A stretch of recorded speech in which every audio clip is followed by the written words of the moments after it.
Before we get started, I have a quick favor. I've been self-funding the Finding Genius podcast for 5 years now. I've done over 3,000 episodes. And as you can see on YouTube, we're up over 1 million views on the channel, which is fantastic. The next thing I really want to push on is to get up to 10,000 subscribers. Because once we do, we'll be able to put a donate button and we'll be able to solicit donations to help keep the podcast running and to also get the Finding Genius Foundation moving along. We have a big project studying anxiety, depression, and PTSD and working on a product to help people overcome these problems because I've seen them explode recently after the last 2 years of the whole virus situation. So if you would, please subscribe to the podcast. That would help us tremendously. Give us a thumbs up and check in the description for Buy Me a Coffee. It's about $5. If you could buy me a coffee, I'd really appreciate it. It would help keep the channel going, and I love coffee. Thank you.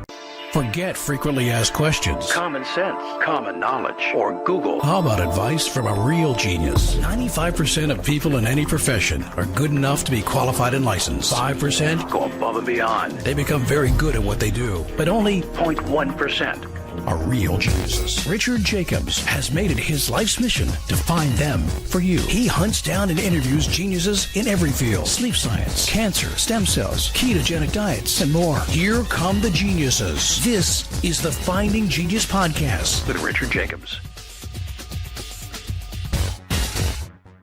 Hello, this is Richard Jacobs with the Finding Genius Podcast. My guest today is Michael Abramov. He's the CEO and co-founder of Keymakr. The website is Keylabs.ai. It's a data annotation platform that allows people to annotate and label data. So my guess is if you have someone's name and phone number, maybe you get their email as well. Or if you have name and email, you get their phone number. That's about all I know about data annotation, but we'll go into that. So welcome, Michael. Thanks for coming. Hi, thank you. Thank you for introducing me. Yeah, tell me a bit about your background, and then we'll talk about the company, like Keymakr. So my name is Michael Abramov. I am a software engineer. Last 5-6 years, I'm a CEO of Keymakr and Keylabs. It's actually two different companies under one roof. Keymakr is a data annotation service provider, and Keylabs is data annotation platform. Yeah, and I wouldn't say it's about emails and phones. It's more about we deal a lot with computer vision, actually. So what does it mean? What does data annotation mean in the computer vision sense? Yeah, so imagine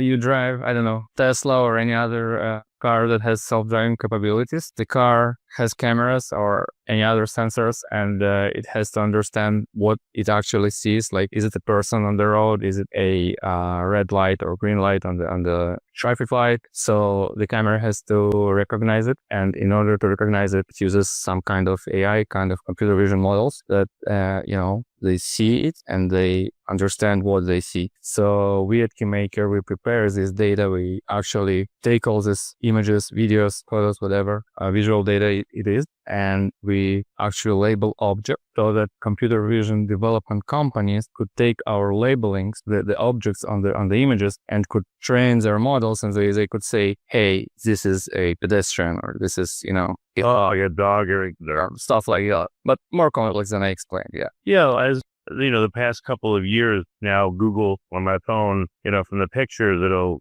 show me like a slideshow of, one of my dogs throughout time, all the pictures I've taken, or my son, or that kind of stuff. So it's getting better and better, actually. Yeah, that's what we do. I mean, that's our training helps Google and other to do that. How do you, are humans doing this, or you have AI that is? Yeah, so like 6 years ago, it was humans only when we began, but now it's hybrid. And I would tell the different companies do it in different ways. So some companies would do like 90% automatic and then 10% human moderation. We are still old school because our clients coming to us with very specific, very boutique requests. So I would say we do 90% manual and 10% automatic things, but it's mostly manual process. There is a lot of tech behind that because we have to provide manual labelers really, really high efficient tools. But yeah, it's done manually. How do you identify, I don't know what you'd call this, but like, let's say you're trying to identify cats or dogs in picture. I'm sure there's obvious, easy ones, and there's ones where it's like, I don't know. Like, what do you call the obvious, easy versus the hard ones? And how do you know what is hard for the AI? How do you establish the boundaries of what it gets right and wrong? Right. That's a very good question. And that's what we're trying to come up with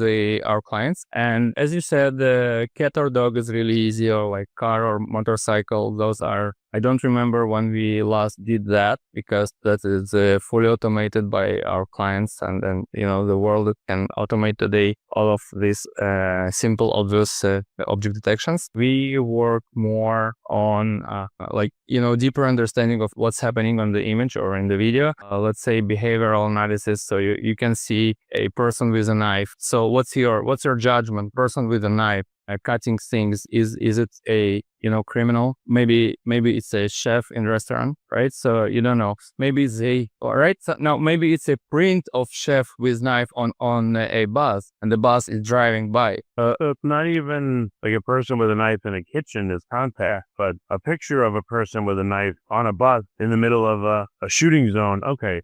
Yeah. So we have to take, consideration of the bigger context and the smaller context and what's happening, and analyze. In many cases, we should analyze the behavior. Sometimes we should analyze the intent. I mean, there is still no behavior, but we know that there will be intent. Let's say you gave me a video where a person walks in a mall, and after, I would say, 2 minutes, the person does something really dangerous. I don't know, hits somebody or something else. Now, when we go 2 minutes before that, we can see that the person's walk or the person's behavior is a little bit aggressive. So we can be more, precise on that. We can say, his attitude was aggressive, because we know the consequences, right? So it's kind of going to the larger. Yeah. So if you have images of this person before, you look for that. What was their previous behavior if you have it? What is their current behavior? Does the behavior change? The speed of it? Yeah, there's so many factors. Very interesting. Not only that, we can, it's funny because I'm right now at CVPR, it's Computer Vision conference in Nashville in Tennessee. And I just met a person who asked us to do annotations for data labeling for his casino project. So, and the funny thing is that they want to recognize same person over different cameras and in different times as well. So imagine one casino might have 300-400 cameras, and it's small, medium-sized casino. And what we have to do is not only, define the person, the object or subject in this case, and define the subject's behavior. We should also relate that same person through all of the different cameras and say, this is the same person that we see on the other camera. And it might even be in different times. So it's not only 2 cameras at the same time. Might be he the person just walked around and we. And then there's also too like you guys are a hybrid. I'm sure they have these systems look for aberrant behavior, and then there's a threshold. You can set the sensitivity up or down on various parameters, and it gets flagged and probably goes to a human for secondary review. And you don't want too much of that. You don't want too little. So I'm guessing you're probably balancing all these factors. And this is this is a difficulty because it's our client's headache, not ours. I mean, they develop the computer vision model, and they develop the outcomes of the model, of what model predicts the prediction. But it heavily depends on how well we did our job for them, how precisely we did our job for them to give them the training data set so they could train their model. Yeah, sure. Do you have another example? I know you don't want to violate client privilege, but what can you say? What other examples do you have that are very interesting? Yeah. Oh, so I can tell you my favorite example, and it's environmental. It's not from the people kind of example. So it's from agriculture. Now imagine, do you know what is the most important animal in the world, for the world to be alive? Like an earthworm or the what? Animal? Like an earthworm or like a phytoplankton? No. Okay, let's say insect. It's a bee. Okay. Oh, a honeybee. Yeah. I mean the bees. Yeah.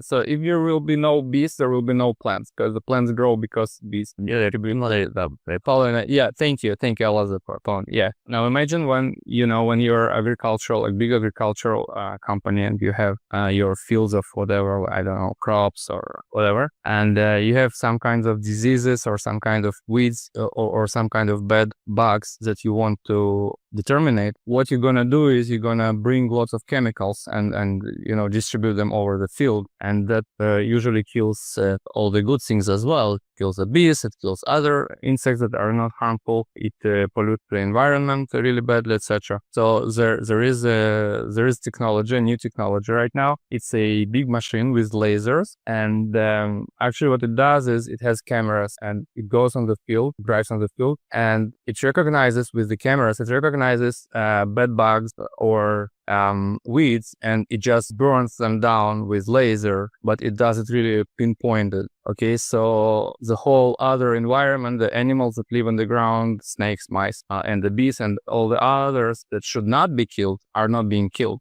I remember I saw this years ago at CES, ketos, and I thought it was stupid, but then now it feels like it actually could work. I don't know why. I just thought it was like so crazy 10 years ago, but now it's not. It might seem stupid, but in my opinion, this is one of the biggest invention and one of the most important technological advancement in agriculture, because you can save so many, lives of different species, and you don't pollute the land, the ground, Yeah, I don't think it's a ploy anymore. I think it's great, but I remember seeing something like this. Yeah, that's great. Yeah, so like you'll burn off their wing or something, and let's say there's a particular fly that bothers a plant, and then so there's the wing gets burned, it falls to the ground, and then it's natural. There's no chemical. Yeah, very cool. Oh. So what are some of the technical things that you have to consider? Like, again, it looks like context, movement patterns, I guess change in shape, change in color, other objects associated with it. Maybe its interaction with other living creatures in its vicinity. I mean, like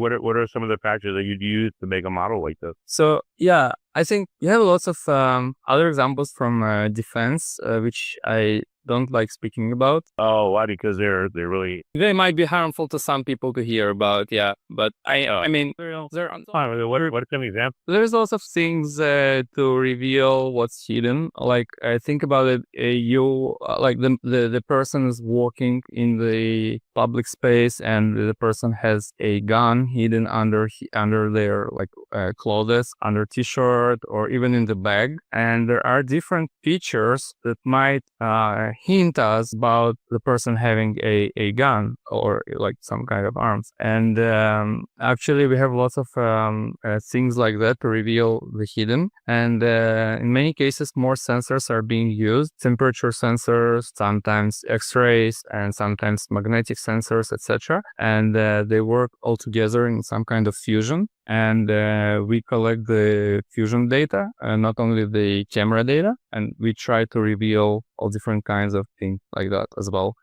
So I think that many startups today, our clients mostly are startups. Even if it's corporates, it's got some kind of small startup in Qualcomm or in Intel or in AMD, they are still startups because they kind of have, combinators inside their companies. So many startups today are trying to work on non-obvious use case. So cat and dog is obvious, or the person is killing another person, it's also obvious, or aggressive behavior also became something obvious for the computer vision to reveal. But now many startups try to focus on non-obvious things, and they try to focus on preventing things. And sometimes the prevention goes they can understand, they can prevent things days or months before they happen. And you could ask me how. So there is there is one startup that focuses on understanding emotions and psychological state of the person by face, by emotions, by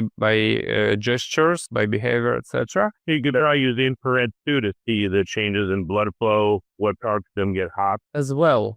Yes, definitely that as well. And how much the person is doing, how much the person is lying or saying, things that they shouldn't say at different places. And then they try to pinpoint that person and say, this person is dangerous by 60 or 65%, So they try to predict. You remember that movie with Tom Cruise? I forgot the name. Yeah, Minority Report. Minority Report, yeah. So it's not a fantasy anymore. I actually know startups that do that, that try to do that, that try to, they raise money for that. I think that's terrible with the pre-crime stuff. It's just, I don't know. I just personally wouldn't want to be surveilled. I mean, I understand if you're going into a controlled environment like a casino or a place where you're not supposed to have weapons, whatever, but Yeah, I would even this surveilled everywhere I go. Of course, I agree with you, and that's a very philosophical question. And I think many people are. I mean, people that I meet, they are. Some of them say, "I don't mind. Let them,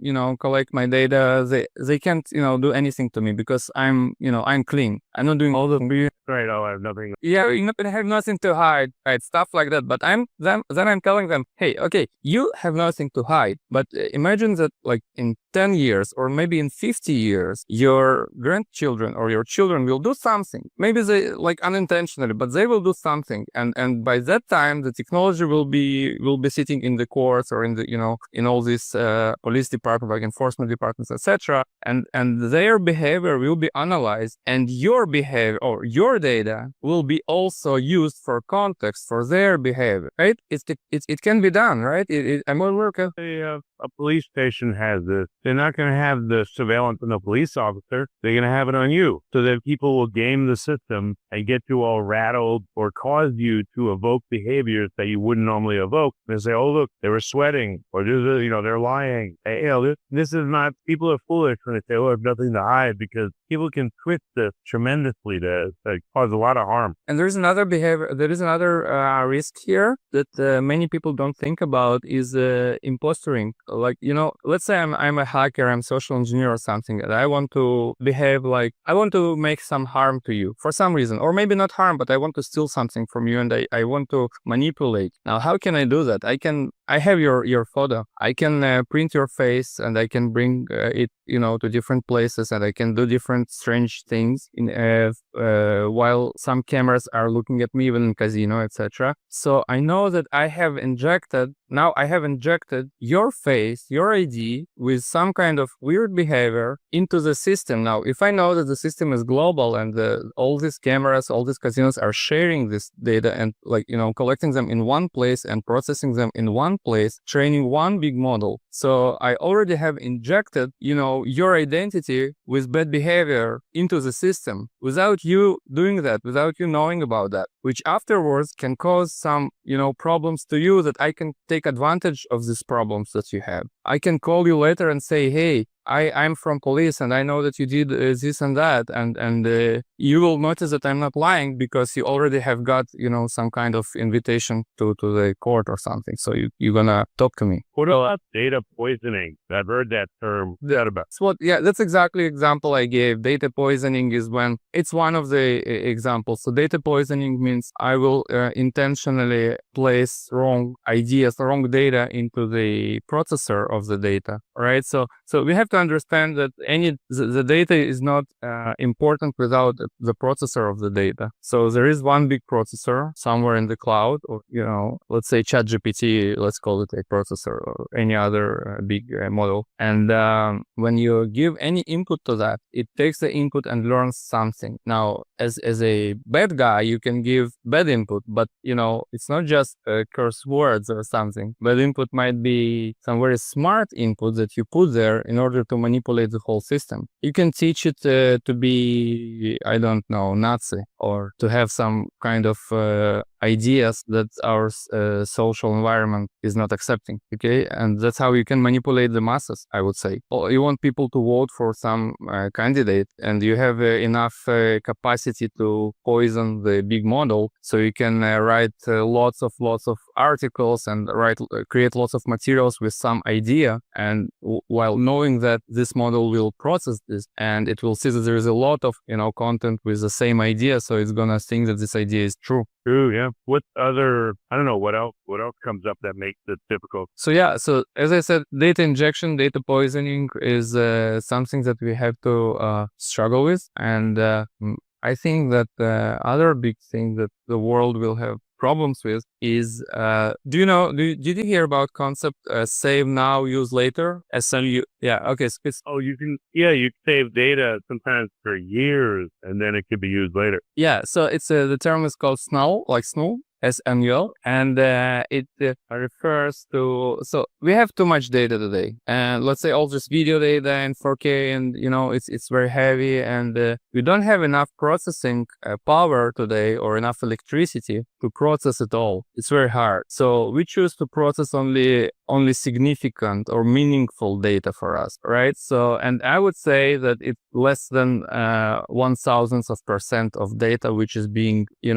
which is going to the processor. And not all of that is being processed today. We don't have enough power. But what we can do is we can save all this data somewhere, because we do have the storage capacity. And in 10 years, in 20 years, when the hardware is going to be much more powerful, and it becomes powerful every year, you can see that, what NVIDIA does and all these big corps create. You can actually take all this stored data and reprocess it and take out some information out of it. So let's say if today I maybe have no enough data to be imposter, like to look like you while having one photo of yourself or some, your voice, etc. And it's not enough for me. While storing this data in 5-10 years, I can do much more with that, be much more dangerous. Right. That makes sense. Well, yeah, I mean, you'd also have the problem, right? You can't create too much data. You have to be very lean about what you do. You don't want to throw away important stuff, but you can't keep everything. I mean, even within a frame, a video frame, and you designate areas that are important to look at and just throw away the rest. Like how much, for, let's say if it's going to be used in a court case, I don't know, how much do you keep? How much do you throw away? How do you make sure that your systems are very lean so there's not tons of extra junk in there? Yeah, I think we don't have, there's no exact answer to that question today. Everyone will find answer in their algorithms, and some algorithms are better, some are worse. Some need more data to, have to make conclusions. Some need less data to make conclusions. I think today it's a little bit early to say, because all these algorithms, they don't work really like 100% or even 90%. But in 5 years, I believe we're going to be in the much more dangerous world, and we should be very cautious. I don't know how to be cautious, to be honest. So some algorithms that can, like, I'll give you an example. I saw this lady made it out of like 100 different license plates, and the automatic license plate reader, I couldn't read it. It looked like there were like 30 different cars there, and it wouldn't work. And she made another piece of clothing with like partial faces of people all over it, and the facial recognition wouldn't work either. So it was like an anti-surveillance device. Do you do any anti-surveillance? Yeah. There is a lot of development in that as well. So you can, I saw some guys printing some patterns on the t-shirts. So the whole surveillance system doesn't see him as a person. It just ignores him. I mean, he goes in crowd of people. It can recognize all of the people except him, even though he looks like 2 hands, 2 legs, a head, a face, everything is, nothing's hidden. But because of this pattern printed on his t-shirt, the system doesn't recognize him. All of the things, they will fade as systems become smarter and smarter. Yeah, and I think that it's not gonna help us. We can't hide, but we can't hide from this technology, and we are continuing building it. And the only thing that, in my opinion, we can do is we should be aware of its capabilities in not today, but in years. We should always think, okay, today I'm giving away my voice, I'm giving away my face, I'm giving away my other things. What can be done in 20 years with that? What can be done after the laws change? Because today the laws say, the court cannot use any of these things. They have to, look at me and ask me questions and speak to me before they accuse me in, crimes or something. But you don't know that what's going to be in 50 years. Maybe in 50 years, you're going to be automatically judged by AI, even without knowing that, right? So we'll always have to think ahead of time and try to understand what's going to be then. Try to simulate that situation. And but all this, I would tell you another thing. All these corporations, all these startups, all these people, they don't care about it at the moment. They are, we're engineers, we are scientists. We just, our biggest goal is to come up with something, to invent something, to find some formula, to solve some problem. We don't mind how it's going to be used. It's like Oppenheimer. He knew he's doing, at some point he knew he's doing the nuclear bomb, and other people, they knew, like before him, they knew that, he might create some reaction that will destroy a lot. But they said, okay, if I don't invent it, somebody else is going to invent it. Why would I stop? It's my ego. It's my, publicity that I want to get when I invent this big thing. The same happens to startups today, and the companies, they don't want to think a lot about where it can be taken to the bad place. They just want to develop new technology, which is amazing in my opinion. Well, I mean, it's short-sighted and foolish. I mean, we people are hard to be, destroyed. So we will have to somehow struggle our own technologies and somehow to make sure they don't destroy us in the future. But I believe we're gonna survive somehow. All right. Well, what's the best way for people to find out more and follow up? Where can they go to find out more about your company? Oh, is it about the company? Yeah, I just wanted to. We're getting close to the end of time, so I wanted to find out again what's the. So if you want to learn about our company, please visit our website. And Keylabs.ai or Keymakr.com. We do data annotation, we do labeling, we train. We help training models, computer vision models, LLM, like large language models, everything. So, I don't know, reach out to me on LinkedIn. Well, I do want to ask you something. I've been asking all the AI interviewees, what has changed in the past couple of years to suddenly allow for LLM to work and allow for machine vision to take off and all that? It seems like, this AI has been around for a long time, but now all of a sudden it's just so much better. So is it more computing power? Is it more layers? So, what is it? I think all the answers are correct, but I have one answer that is more correct than others. It's democratization. We democratized it. We gave it to the people. Okay, we gave it to everyone, and people are amazing. People are smart. Even those who are not PhD, even those, you don't have to be a super intelligent PhD professor or Nobel Prize scientist in order to, come up with great idea. And at the moment, the AI was democratized, and everybody has access to it, and everybody can come up with doing what they, their idea, like implementing their ideas. I think that's the biggest boom in AI. That's the biggest explosion. That's the biggest reason for explosion of AI. Yeah. Like 3D printing, and you were making all kinds of models. Yeah, that makes sense. Everything. It's like industrial revolution. When everybody had access to it, it just blew up. Because industrial revolution, it began tens of years before it blew up. Exploded, That's sorry. Gotcha, right. That's it. Got zero. Yeah. And the same with internet. Once it was democratized, it just got other colors and other, distribution level. Well, very good. Well, Michael, thank you for coming on the podcast. Thank you. Very interesting. And I could see why you laughed when I said emails, and I was thinking of like data annotation at the lowest level, but now I see it's a whole nother world. Yeah. So, very good. If you like this podcast, please click the link in the description to subscribe and review us on iTunes. You've been listening to the Finding Genius podcast with Richard Jacobs. If you like what you hear, be sure to review and subscribe to the Finding Genius podcast on iTunes or wherever you listen to podcasts. And want to be smarter than everybody else? Become a premium member at findinggeniuspodcast.com. This podcast is for information only. No advice of any kind is being given. Any action you take or don't take as a result of listening is your sole responsibility. Consult professionals when advice is needed.